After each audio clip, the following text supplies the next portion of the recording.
தியான வசனம் யோவான் எழுதின சுவிசேஷம்.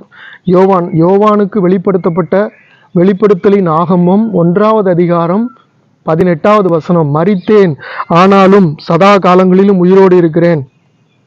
மரணத்திற்கும் பாதாளத்திற்கும் உரிய திறவுகோல்களை உடையவராய் இருக்கிறேன் என்று சொல்லப்பட்ட இந்த வசனத்தை கவனிக்கின்ற பொழுது, மரித்தேன் ஆனாலும் சதா காலங்களிலும் உயிரோடு இருக்கிறேன். கர்த்தராகிய கிறிஸ்து மரித்தார். அவர் யோவானுடைய தரிசனத்திலே அவர் உயிரோடு இருக்கிறவராக, பாதாளத்திற்கும் மரணத்திற்கும் உரிய திறவுகளை உடையவராக அறிவிக்கின்றார். சாவி அவருடைய கையில் இருக்கிறது.